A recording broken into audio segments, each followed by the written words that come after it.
Hola, sean bienvenidos hoy a este nuevo episodio donde vamos a continuar aprendiendo un poco más sobre Swift 4. En esta ocasión vamos a hablar de tuplas, una forma de agrupar valores creando estructuras simples.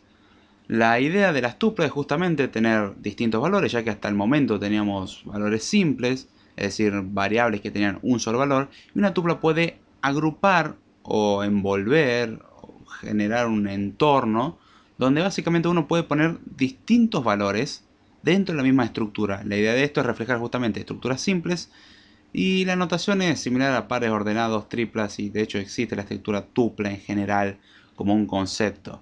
En la mayoría de los casos parece algo inútil, en el caso de la programación le vemos más utilidad, por lo menos a lo que es la hora de representar estructuras de datos simples. La idea de las tuplas es no utilizarlo para todos, es restringirse a cosas simples, pero vamos a ver ahora distintos casos donde le podemos dar uso. Uno de los tantos casos que podemos representar es, por ejemplo, un código de respuesta cuando uno hace un HTTP request, es decir, un request o una solicitud HTTP suele venir acompañado de una respuesta. Esta respuesta suele tener un código y, por así decirlo, un mensaje, una interpretación. Bueno, en este caso podemos crear el típico error 404, página no encontrada o archivo no encontrado, y lo podemos agrupar en una sola variable. ¿Cómo hacemos esto? Bueno, fácilmente ponemos let response es igual, es decir, definimos una constante llamada response que va a ser igual, y ahora abrimos paréntesis, escribimos por ejemplo el número 404, coma, y vamos a escribir el string que diga not found. A ver, la O ahí está, y cerramos paréntesis, con lo cual definimos una constante llamada response que va a ser igual a algo que no sabemos bien qué es, pero tiene 404, not found, el texto not found. ¿Qué es lo que significa esto? Bueno, básicamente de que estamos metiendo estos dos valores dentro de una estructura. La tupla como notación es, entre paréntesis, poner distintas cosas separadas con coma. Como ya nos estaremos dando cuenta, básicamente esto permite diferentes tipos, ya que por ejemplo 404 es un número y not found en realidad es texto. Esto a su vez define un nuevo tipo. ¿Qué tipo es? Bueno, es el tipo tupla, como se lo conoce esto, tupla, que tiene entero y string. De hecho, si nos fijamos en el tipo, nos fijamos dice el response es de tipo tupla de entero y string. De hecho, podríamos ponerle el tipo acá, que es el tipo tupla de entero, string. Ahí está. La tupla se escribe entre paréntesis siempre.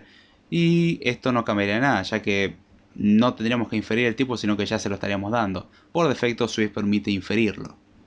Ahora, además de asignar tuplas, también podemos extraer los valores de la tupla. ¿Cómo hacemos esto? Bueno, vamos a crear una variable o una constante, en este caso lo que más nos conviene, let, y entre paréntesis ponemos código de estado, mensaje de estado. Con lo cual estamos viendo que definimos una constante que es una tupla, pero internamente no le ponemos valores, le ponemos nombres de constante o variables como lo haríamos normalmente, que es código de estado y mensaje de estado. ¿Y esto a qué va a ser igual? Bueno, podemos hacerlo igual a response, simplemente. Perdón acá por combinar lo que es español e inglés, costumbre. Se le pega a uno y bueno, utiliza esa forma. Entonces tenemos let, una tupla que tiene código de estado y el otro mensaje de estado. Si por ejemplo queremos fijarnos en el tipo de código de estado, nos va a decir que es de tipo entero. El tipo de mensaje de estado nos va a decir que es de tipo string. Y de hecho, si tenemos mínima intuición y prestamos atención, lo que estamos haciendo es descomponer la tupla en sus componentes, que es el código de estado y el mensaje de estado. De hecho, vamos a poner un print. Vamos a poner un print de las tres cosas. Primero vamos a imprimir response.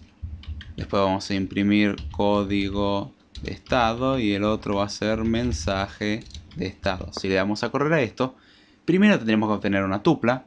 Luego obtener 404. Y luego finalmente not found. Y vemos que nos dice 404 not found como una tupla. Esta es la forma de representarlo. 404 y not found. De esta forma podemos descomponer los valores de una tupla. ¿Esta es la única forma de acceder a los valores? No, existe otra. Pero por ejemplo podríamos tener el caso de que no nos interese el código, pero sí nos interese el mensaje. ¿Cómo hacemos esto? En este caso tendríamos que ignorar uno de los valores. ¿Podemos obtener un valor ignorando los demás? Sí. Swift, como otros lenguajes de programación, tiene como convención que si ponemos un guión bajo estamos representando ignorar. No hagas nada con esto. Hasta ahora estamos obteniendo de response el mensaje de estado y el código de estado. El código de estado dijimos que no lo queríamos. ¿Cómo lo podemos ignorar? Bueno, simplemente poniendo el guión bajo en lugar de el nombre de la constante. Entonces quedaría let, abrimos paréntesis para indicar que empezamos una tupla, guión bajo para indicar de que ignoremos este valor, coma, mensaje de estado y cerramos paréntesis. Con lo cual tendríamos que obtener en mensaje de estado el valor de la segunda componente. Si le damos a correr, vemos que no dice 404 not found como lo tenemos antes, y el otro dice not found directamente, el mensaje, que es lo que nos interesaba. Así nosotros podemos omitir valores cuando intentamos extraer elementos. Esto se lo conoce también como pattern matching, es decir, coincidencia de patrones o algo similar. Me acostumbré a decirle pattern matching y prefiero llamarlo de esa forma, es por ahí más correcto. Lo que hacemos es buscar coincidir patrones. ¿Qué patrón tenemos acá? Tenemos el patrón de una tupla con dos valores, y acá estamos extrayendo o coincidiendo un patrón que es un valor y otro valor dentro de una tupla, en el cual el primero va a ser ignorado y el segundo va a ser almacenado. ¿Podríamos ignorar ambos? Sí, pero no tiene sentido hacerlo. ¿Por qué ignoraríamos ambos? En principio podríamos ignorar la línea directamente, que no estaríamos haciendo nada. Ahora bien, se puede acceder a los distintos componentes de las tuplas mediante un índice. ¿Cómo funciona esto? Bueno, vamos a borrar acá cuando extraemos las cosas. Y imaginémonos que queremos extraer, por ejemplo, el código de error en este caso. Entonces hacemos print. Escribimos la tupla como tal, o en este caso la referencia a la tupla, que es la respuesta, o response, la constante, response. Pero hasta acá estaríamos obteniendo la tupla como tal. ¿Cómo extraemos un elemento? Bueno, para decir verdad, las tuplas enumeran cada componente. Cada elemento dentro de la tupla se lo conoce como componente. En este caso estamos hablando de una tupla de dos componentes. Si queremos obtener la primera componente, hay que darle con el primer índice. Si queremos darle al segundo componente, hay que darle con el segundo índice. El problema es de que los índices no son en la numeración humana, sino en numeración computacional. ¿Cómo es esto? ¿Tengo que aprender un nuevo sistema de numeración? No, tranquilos. Lo que se hace en este caso es acceder desde el cero. Se empieza a contar desde el cero, al igual que muchos aspectos de la matemática. No se cuenta desde el 1. Sé que uno está acostumbrado a decir 1, 2, 3, pero las máquinas cuentan 0, 1, 2, 3. Siempre con 1 menos. De hecho, hay quien apoya también empezar a contar desde menos 1. Dejemos eso de lado. Vamos a hablar de lo que es estándar hoy en día. Y se empieza a contar desde el 0, con lo cual 404 es la primer componente. Como primer componente es menos 1, con lo cual es el índice 0. Los índices siempre generalmente se cuentan con un orden menos, con lo cual el primero es 0, el segundo es 1. Si ponemos response.0, se accede con la notación punto, es decir, del response dame internamente la componente 0. Eso es lo que significa la notación punto. Le damos a correr y vemos que nos dice 404. Si le ponemos response.1, nos tiene que dar not found. Y si le ponemos response.2, bueno, combinación fallada porque response solamente tiene dos componentes y 2 se va más allá. Con lo cual este sería el tercer elemento. Como tiene dos elementos es imposible sacar un tercer elemento. Pero básicamente ese es el funcionamiento que tenemos en las tuplas. También tenemos otra cosa por ahí un poco más interesante, que es el nombrar componentes de una tupla. Porque acceder con los índices es un poco molesto, más que nada cuando tenemos una tupla grande. Se recomienda no hacerlas muy grandes, pero podríamos querer crear una tupla de, por ejemplo, 7 componentes o de 3 componentes. Y no nos acordamos el orden correcto, pero sí nos acordamos el nombre de la componente. ¿Cómo podemos hacer esto? Bueno, hay una forma de etiquetar cada componente de la tupla, con lo cual en vez de acceder con un índice, accedemos con una etiqueta, que vamos a ser sinceros, una etiqueta es mucho más fácil de recordar y de entender. Uno dice punto 1, por ejemplo, y qué está significando. Ahora, si uno dice mensaje, es muy fácil de entender.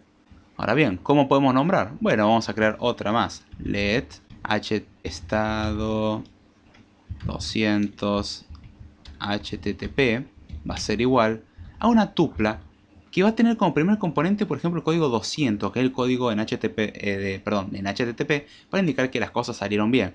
Con lo cual le ponemos estado, o mejor dicho, código, dos puntos, le ponemos 200, coma, descripción, vamos a ponerlo sin acento para no generar problemas, dos puntos, y ponemos el string que dice OK. ¿Qué es lo que está queriendo decir esto?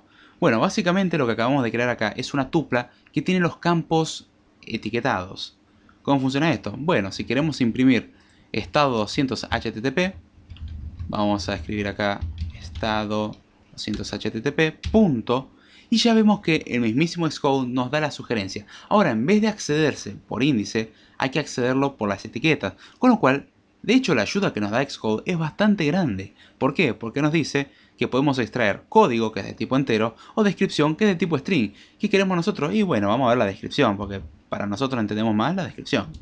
Así que quedaría print estado 200 HTTP punto descripción, que significa vamos a ir a la tupla que acá definimos y accedemos al campo descripción.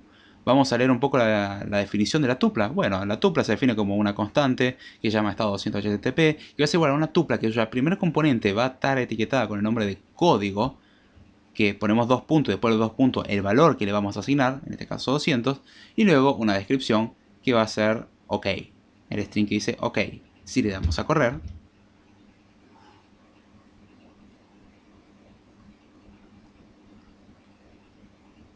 veremos de que, bueno, se nos imprimió el mensaje OK. Podríamos poner también código y así. Y uno dirá, ¿y esto para qué sirve? Bueno, la cuestión de esto la vamos a ver con más detenimiento a la hora de definir funciones con valores de retornos como tupla o argumentos como tuplas. Cuando devolvemos una tupla, lo curioso que podemos hacer es justamente etiquetarla. Cuestión de que la función haga todo el procesamiento y nosotros obtenemos una tupla que podemos extraer los valores de forma sencilla. Por ejemplo, podemos esperar de que este response o estado 200 HTTP en realidad sea el valor de retorno de una función que nosotros vamos a poder acceder, por ejemplo, al código y a la descripción. No importa si es 404, si es 200, si es no found o si es OK. Esa es la parte que nos va a interesar. Pero bueno, ya sin mucho más, con esto cerramos este episodio. Es bastante simple, las tuplas, recuerden, son una forma de agrupar información que puede ser de distinto tipo o del mismo tipo dentro de una misma estructura y está pensado para representar cosas simples. La idea es no representar cosas mucho más complejas y vamos a sacar un poco más de utilidad a las tuplas ahora cuando definamos type alias. Pero eso es el próximo episodio. Así que con esto me despido, espero que les haya gustado. Si tienen alguna duda, no tengan miedo en consultarla, que con gusto se les responderá. Y bueno, será hasta la próxima.